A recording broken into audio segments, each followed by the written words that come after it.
was going back, just combobulated. And I'm going to tell y'all why in a second. You can see why if you just look over there. But what's going on, y'all? Fuck. What's going on, y'all? Welcome back to another video. Before we do anything else, all praise to the Most High. Now, let me tell y'all why I'm so messed up. Because what the hell you mean every serial killer on the loose today?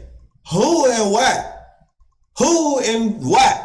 All right, what you talking about? Let's go ahead and get into that. I ain't wasting no time. Cause who the fuck? Why you even? Why is they even like? How are they even? When are they even? Where are they? Like what the?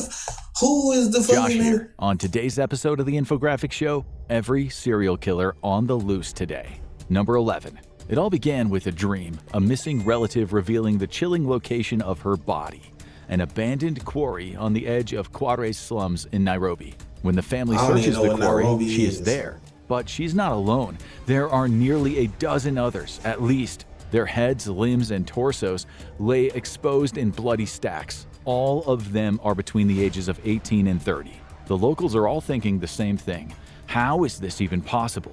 The police station is less than 330 feet away. But just 3 days later, the police had a man in custody. The victims had vanished over 2 years. They were crimes the police couldn't solve until furious locals took to the streets demanding answers. And the suspect confessed. Just like that. He admitted to murdering 42 women.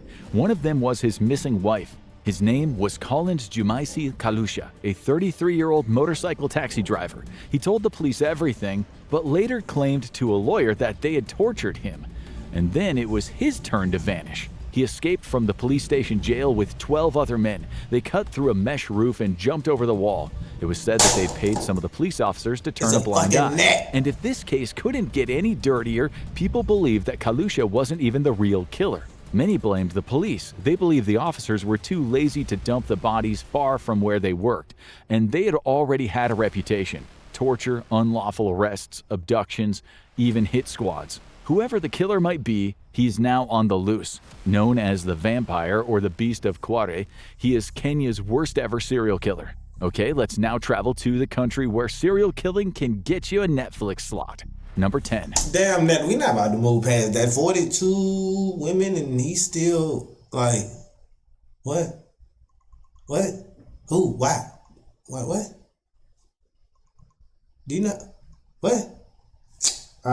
On April 8th, 1992, a man walked into a Payless shoe source store in Indianapolis and shot the manager, Robin Fuldauer, age 26. The murderer stole less than $100. It looked like a robbery. It was more than that. 3 days later, a man walked into La Bride d'Elegance bridal shop in Wichita. It was past 6 p.m. The store should have been closed, but they'd stayed open for a customer who was coming to pick up a cummerbund. A man strolled in, and before the two female employees had a chance to say, "We're closed," he shot them both. The cummerbund customer entered just after. The killer told him to go to the back of the store, but he refused, and that likely saved his life. To the media, he was the I-70 killer.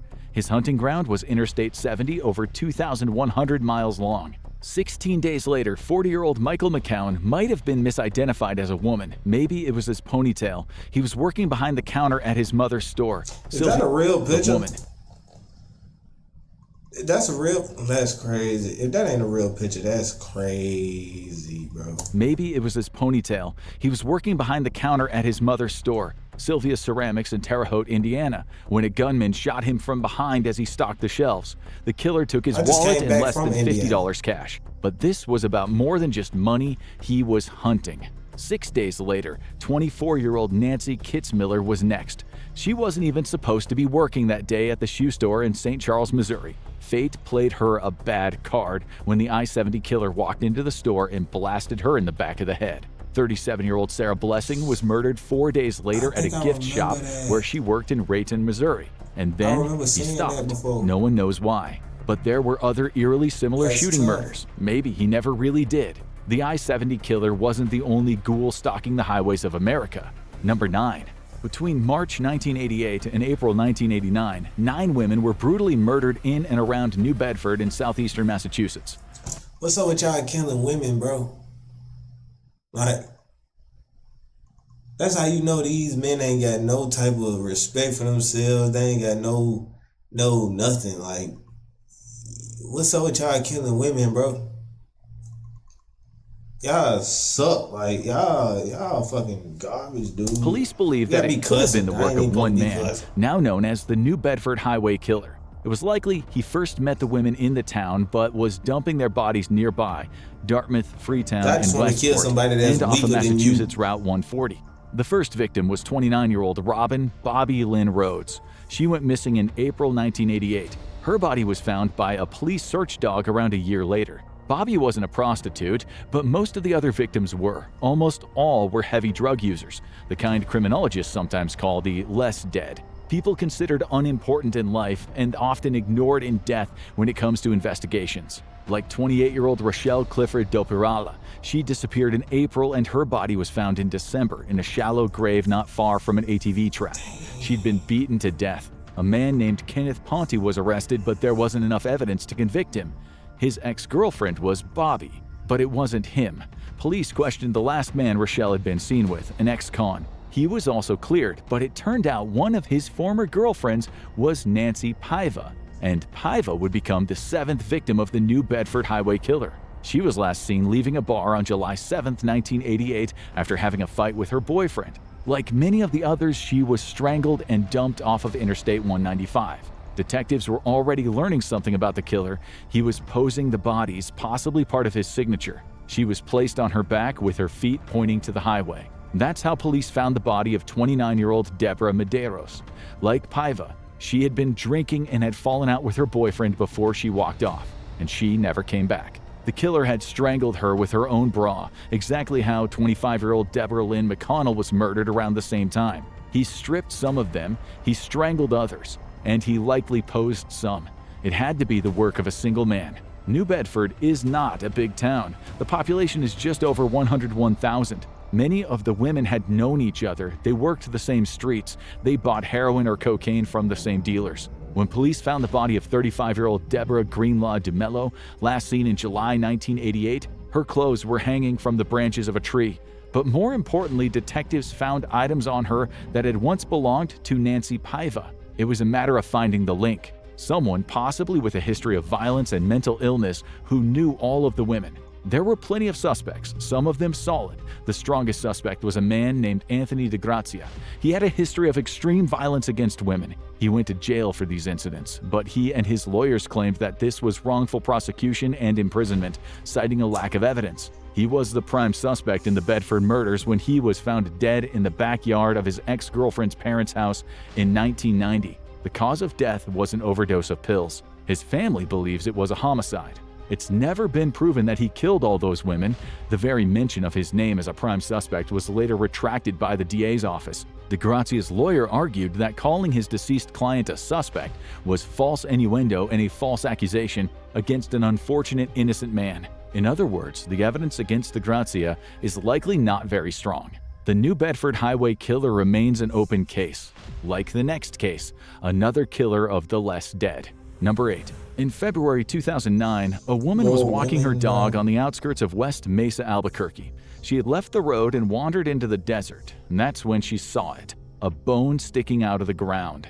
But it wasn't just one. Detectives started digging. They'd found a graveyard of lost souls, 11 missing women. It was likely they'd all gone missing from 2001 to 2005. Prostitutes, all Latina, all except one, Selania Mimi Edwards, a young African-American woman who had run away from home in Oklahoma. Another victim, Michelle Valdez, was 4 months pregnant at the time of her death. The remains of her fetus were found with her. This was the work of a serial killer. They called him the Bone Collector. 11 bodies, but many more women had gone missing back to 2001. 39-year-old Lorenzo Montoya, a local printing company employee, was a prime suspect. But he had been shot dead in 2006 after meeting 19-year-old Sharika Hall in an online chat room. She agreed to go to his house, a trailer just a few miles from where the graveyard would later be discovered. Her pimp and boyfriend, 19-year-old Frederick Williams, followed behind. When he later saw Montoya carrying the dead body of Sharika out of the trailer, he opened fire and shot Montoya dead. The police said there was no way Sharika was his first. The murder was just too brutal for it to be a one-off. When detectives had searched Montoya's trailer, they found a homemade video of him forcing himself on a woman. She was either unconscious or dead. The next scene was a wall and the sound of duct tape being stripped. The victim has never been identified. Detectives had received a lead about a possible sex trafficking ring leading back to El Salvador. It operated all over the southwestern, southern, and western United States, but there was no forensic evidence to suggest that Montoya killed the other women. The West Mesa bone collector case remains open.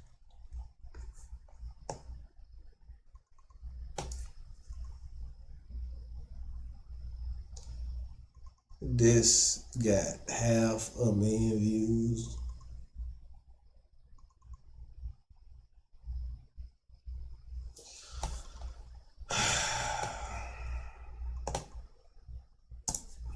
Fascinated by the darker corners of the human mind?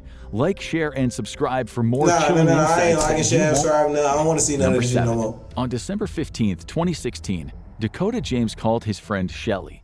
His voice was stricken with panic when he told her, "I don't know where I am. I'm so cold. Please help me. I'm lost." He told her he'd approached some cops and asked for help, but they had just ignored him. Shelly used a location app and discovered Dakota was somewhere on Pittsburgh's south side. He'd been at a work Christmas party and somehow ended up in the street. He ended up walking for about 4 hours in a complete blur with no memory of how he got there. Too much partying? Or maybe someone had spiked Dakota's drink. About 5 weeks later, he was seen by CCTV cameras coming out of a bar in downtown Pittsburgh, tapping something into his phone. And then he vanished. On March 6, 2017, 40 days later, a woman walking her dog found Dakota bloated and dead in the Ohio River. It was around 10 miles from where the camera had spotted him. The police said it was a drowning. Maybe he was crossing a bridge and fell off. Dakota's parents didn't believe it. Their son could hold his drink, and he was a formidable athlete on the swim team at the university. How could he have just fallen into a river and drowned? "It doesn't make any sense to me. Never has," his mom later said. This is where it gets weird. Some reports say he had the drug GHB in his system. Dakota's parents hired their own pathologist to look at the autopsy report, and that had told them that there had been no foul play. The pathologist noted marks on his neck that looked like ligature wounds. He also believed Dakota's fingers showed signs that he might have tried very hard to remove a rope around his neck. This is not an official finding. It was an independent autopsy from a pathologist hired by the parents. There was more. Someone had used his PayPal account 2 days after he went missing. There were also 11 smiley face symbols painted on the Roberto Clemente Bridge, the bridge that he might have fallen off. 2 former NYPD detectives helping the parents find the truth have been investigating the smiley face killer for years. Missing young men, all sporty jocks, all at university in the prime of their lives. The detectives have found at least 45 cases like this, all very similar, all drowned in strange circumstances, with smiley faces painted nearby. 19 of these dead men were found in just 2 states. This gonna sound real messed up. I don't care.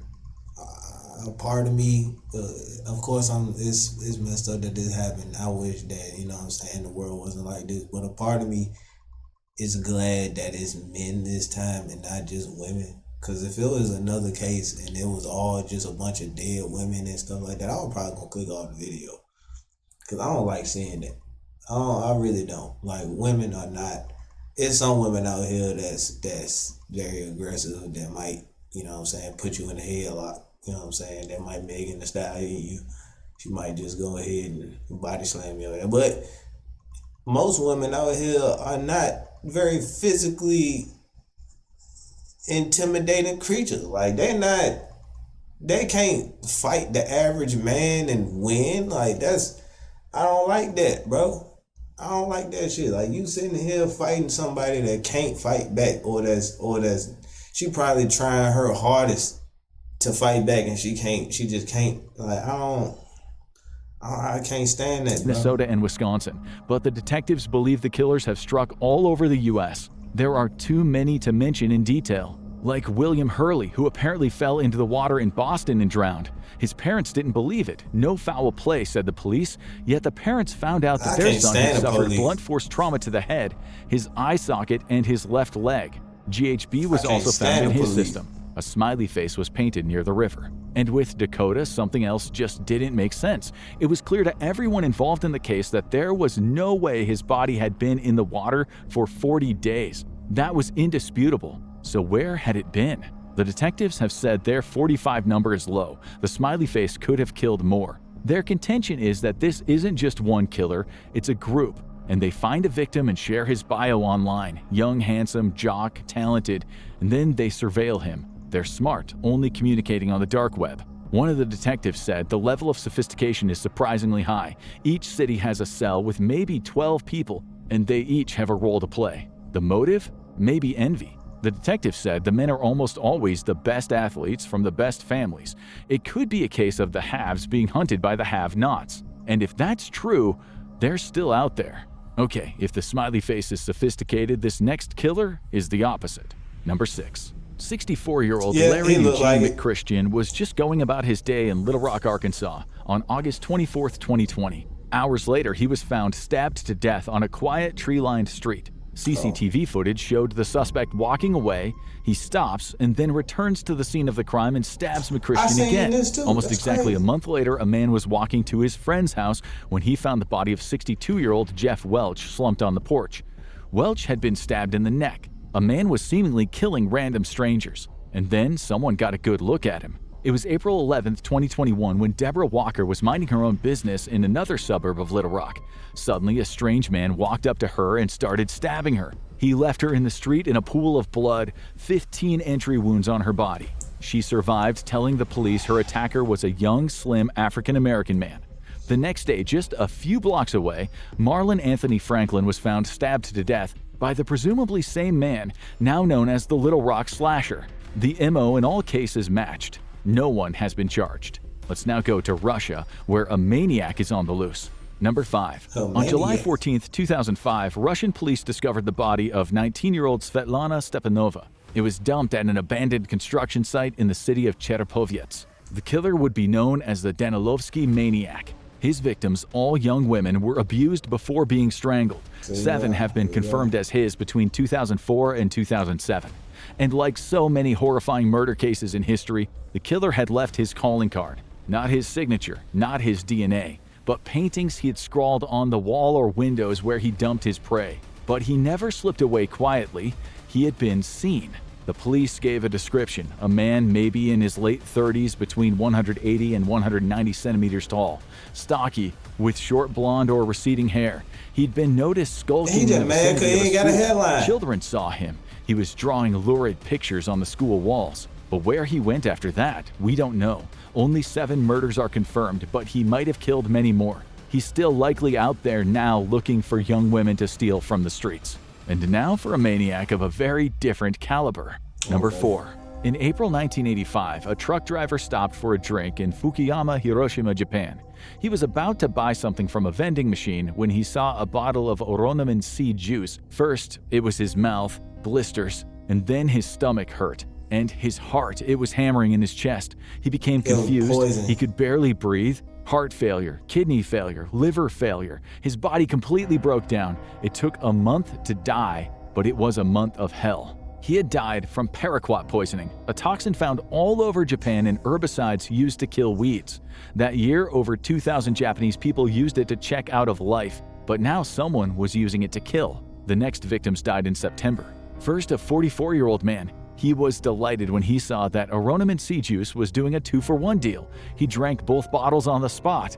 Like the other man, it was a torturous death, 6 weeks of agony. There were more. Men, women, a 17-year-old girl. This was the work of a serial killer unlike anything Japan had seen before. Not everyone he poisoned died. 35 fell grievously ill, 12 succumbed. Most had drunk Oronomin C, but some had drunk tainted Coca-Cola. The victims weren't chosen, they were merely at the wrong place at the wrong time. The government told its citizens to check for tampered bottles. Millions of stickers and warnings were placed on Japan's 5.2 million vending machines. But by December, the killer had stopped. No one knew why he or maybe she had done it, or if some of the murders had been copycats. Maybe he read about the Tylenol murders in the USA in 1982. Like in that case, the Japanese killer could still be out there now. His method of murder made so much harder by tamper-proof bottles and CCTV cameras. Okay, we're heading to Australia now for maybe the most twisted case you'll ever hear. Number 3. Adelaide has had a lot of bad luck with killers, but this case, it's beyond brutal. In 1979, 16-year-old Alan Arthur Barnes went missing while hitchhiking. His body was later found at South Para Reservoir, northeast of the city. This wasn't just murder. It was twisted beyond belief. Barnes had been drugged and tortured, his body mutilated. According to a post-mortem examination, the cause of death was massive blood loss due to something large being forced into his body. But worse was coming. Neil Frederick Muir, a 25-year-old with a drug history, was murdered about 2 months later. His killers had flayed him. The Australian media asked if the killer was a butcher or a surgeon, calling him a maniacal sex deviant. Like Barnes, according to a post-mortem examination reported by the Sydney Morning Herald, Muir had died from massive blood loss after something large had been forced inside of him. The killers had cut his body into pieces and dumped them in garbage bags. 2 more bodies followed, one accidentally burned by a farmer. The other, Mark Andrew Langley, age 18, was murdered in 1982. He'd been drugged with a sedative and, according to the Sydney Morning Herald, citing a post-mortem examination, quote, an area of his lower abdomen had been shaved, cut open, crudely stitched, and covered with a bandage. The pain that they'd experienced must have been unimaginable.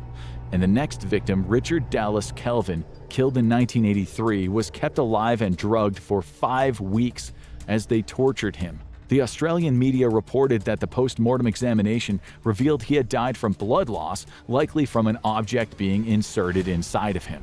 The injuries were all so similar, detectives believed it had to be the same killer. Kelvin had been snatched from the street in the evening when his screams were heard by witnesses, but so far the police did not have any solid leads. What kind of person would have committed such violent acts? Person or people? One man was arrested and convicted in 1984, but only in relation to one of the murders. His name was Bevan Spencer von Einem. Trace evidence was found at his home that led to Richard Kelvin. He refused to give any information about possible co-conspirators, and there was never any evidence to convict him of the other murders. All of those cases remain unsolved. It's believed there was a group of killers, and so far none have been arrested. Australian detectives have said maybe as many as 12 killers, known as the Family, were hunting young men as objects to use for their violent perversions. A criminologist who studied the case for many years told ABC News Australia that she is sure the family members were or are upstanding members of the community, what she called a powerful group of people. In 2025, the police were still offering as much as $3 million. Bruh,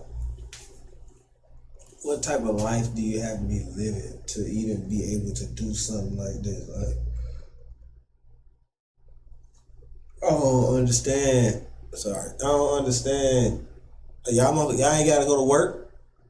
Y'all ain't got jobs. Like, what? Y'all ain't got nothing else to do. Like, what the? I don't get it.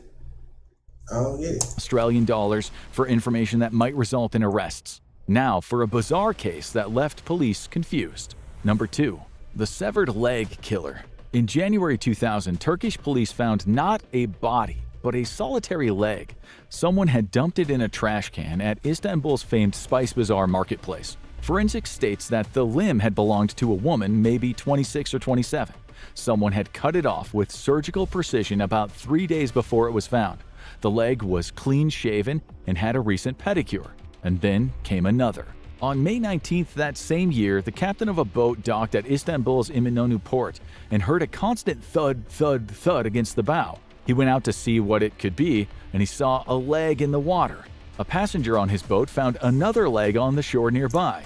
They were a matching pair. The victim was believed to have been 25 to 30. She'd likely died. You know what? Sorry about pausing the video. Something just hit me. I be really thinking I'm crazy. I be really thinking like I'm really crazy. Like, people be making me feel like I'm really crazy. And just watching this video, I realize that I'm not that crazy. Like, I kind of feel good. I'm throwing off, but I ain't doing this. Like, I kind of feel better about myself now. Like, I ain't really crazy like that. Like, these motherfuckers got problems, like real problems. Like, whole life, like real problems. Like, who? What the alright. Died 10 days before the legs were discovered. Okay, cool. And again, the toenails painted in a nice dark red varnish. 4 legs in the space of a few months in the same city. Something wasn't right here. But when the police found another leg in December, they were quite sure they had a serial killer on their hands. perhaps with a leg or foot fetish. The leg was discovered by some very shocked high school students. Like the other legs, someone had taken very good care of it. The owner... Someone taking very good care of it is crazy. I don't know about that, because, now here's where the crazy part come in. If you got the foot fetish, wouldn't you want to keep that? Why you gonna leave? Why you gonna throw? Never mind. Had been between 22 and 24 and had died a few days before her leg was discovered. Turkish media said this was the fourth or fifth leg to be found in the heart of Istanbul, warning residents that the killer could be looking for more. There was little doubt that it was a serial killer. The person who had cut those legs had done so with precision, using a very sharp instrument and taking his time. There were other victims, 2 males, but there was a difference this time. The killer had done a hack job. He'd severed them without the same attention he'd given the women and cut them from the knee with a cleaver. It was as though he didn't care at all about appearances. He struck again on March 12, 2001, but this time 2 legs were found 165 feet apart. The shocking part is that they belonged to 2 different people. One a woman aged 20 to 22 and the other a man maybe 25 to 30. And this was proof that there was only one killer. The woman's cuts were smooth and skillful, and the man's cuts were rough. Another hack job. For residents of Istanbul, this was now getting scary. But less than 2 weeks later, there was another. Unlike the previous ones, the victim had a name, 17-year-old Yasmin Durgan. A few days after her leg was found, someone called her school and told the receptionist, "Don't look for that girl, you won't find her." The media reported that the caller had sounded psychotic. Then came the last one, found in Maltepe, a coastal city in Istanbul province not too far from the other legs. The victim, a man, was in his early to mid-30s. Like some of the other male victims, he had alcohol in his blood, and like the others, his leg was hacked off at the knee. But why legs? Likely because legs usually can't be identified. The killer was smart, very organized, but he also might have known severed limbs cause a lot more panic than dead bodies usually do. He wanted to cause fear. As for the messiness of his men's cuts and the care he took over women's legs, that might have been sexual. He hated the men, maybe because they were related in some way to the women that he might have been attracted to. He could have been envious of the men he murdered. It was also theorized that he might have cut many of the legs in one place and then carried them around in a suitcase, dumping them at certain locations. So why did he just quit? No one knows. Maybe he was arrested for another crime, or maybe he died, or he might still be out there waiting for his next victim. Now, the last one, a case so terrifying it will make your skin crawl. Number 1. In 2014, police entered a decrepit house in the forest close to the city of Ibadan, the 3rd largest city in Nigeria. Chained in the corner were starved people, moaning, driven mad by despair. There was blood all over the floor. 15 people in total, all severely malnourished. 8 others were found roaming around the forest in a haze, described in the media as living skeletons. The theory was that these people were going to be tortured and chopped up in terrifying human sacrifice rituals. Their body parts sold in secret to practitioners of black magic. It can't be certain, but that was the theory. Because where they were found was a graveyard of murder victims. 20 people, many of them in pieces, their bodies in varying states of decomposition. Bones, skulls, legs with flesh on them, all scattered in a horror that shocked the entire country. What was going on? There were theories. Nigerian news talked about public officials being involved, maybe even politicians. After some of the survivors said the people who kidnapped them fit that description, riots broke out. The bodies had only been found because a group of motorcycle taxi drivers had gone looking for friends and family who had gone missing. The local police hadn't been of any help. Was there a human sacrifice cult at work? Is it still hunting today, maybe all over Nigeria? These questions remain as the public waits for answers. The mind of a serial killer is a dark, twisted place, but authorities are determined to uncover what drives them to kill. Watch This Is How Serial Killers Think, according to an FBI profile. I ain't watching that shit, man. I'm cussing. There's a net in here. I ain't got my glasses, so I can't off it. Like, this is depressing. This is fucking depressing. Who came up with this idea? I just want little angels looking down on me. Man, look, that's gonna do it for this video. I ain't watching nothing. I was finna watch some stuff about David. Man, to hell with David. Look, I'm finna get on to something else. Finna find something else for us to watch. Cause who like maybe y'all like this. If y'all like this, just put in the comment. Be like, watch more videos like this. But other than that, yeah, I'm gonna eat fruit, get you some money, and don't do none of the stuff that you see here. What's wrong with you? And another thing, if you think you crazy, you might not be as crazy as you think you might be. Because if you want to be crazy, then that's your problem. I don't know what to say to you, but if you don't want to be crazy and you just think that you might just still be a little bit crazy, you might not be as crazy as you think. So that's a good thing. Yeah, but that's gonna do it for the video. Catch y'all in the next one. Damn.